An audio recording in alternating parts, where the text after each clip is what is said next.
কবিতাৰ শিৰোনাম মমতাৰ চিঠি। কবি হেম বৰুৱা। মৰমৰ এইয়া মম এডাল জ্বলাই লৈছোঁ। আজি বহু দিনৰ মূৰত তোমালৈ চিঠি লেখোঁ বুলি। বাহিৰৰ উৰুঙা বতাহজাকে মমডাল আহি কোবাইছেহি। চাওঁ খিৰিকীখন জপাই দিওঁ। 7 বছৰৰ আগৰ কথাবোৰ তোমাৰ বাৰু মনত আছেনে? আমি যে নতুন জীৱনটোৰ পাতনি মেলিছিলোঁ। মোৰ গাত সেই অচিনাকি নিচা বাৰুকৈয়ে লাগিছিল। সিদিনা আছিল কাতিৰ কুঁৱলী এটা কোমল পুৱা। পদূলিত তলসৰা শেৱালিবোৰ উপচি আছিল আৰু সন্ধিয়া।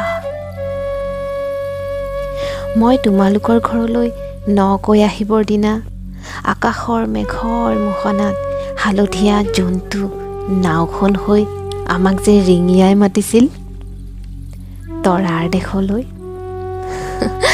মই লোৱা কঁকালৰ ৰঙা ৰিহাখনলৈ তুমি বাৰু তেনেকৈ কিয় একেথৰে চাইছিলা? মোৰ কেনে লাগিছিল জানা? তুমি যেন কোনোবা দূৰ বিদেশৰ স্বপ্নাতুৰ আলোকৰ মানুহ, আৰু মই যেন তলসৰা এপাহ শেৱালি। সেইদিনা মন সাগৰত মোৰ এৰি অহা আৰু আহি পোৱা অলেখ ঢৌ কঁপনি জাগিছিল।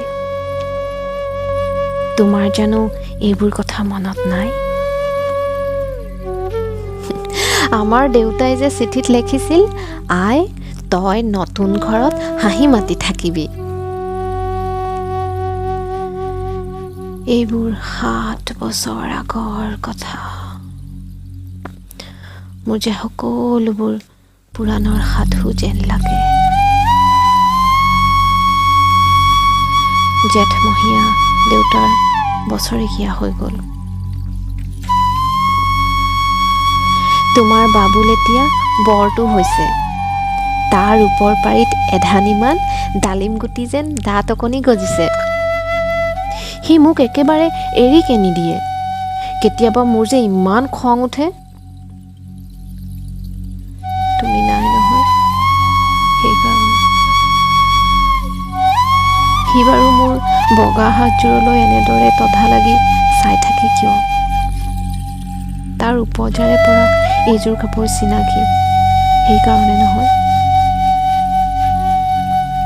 বাবুল এতিয়া বৰটো হৈছে বুজিছা, আৰু ডাঙৰ হ'লে স্কুলত তাক নাম লগাই দিম। সি স্কুলত থকা সময়খিনি মোৰ যে বুকুখন তেনেই উদং হৈ থাকিব ভাই। আৰু কি লিখিম? বিশেষ একো নাই।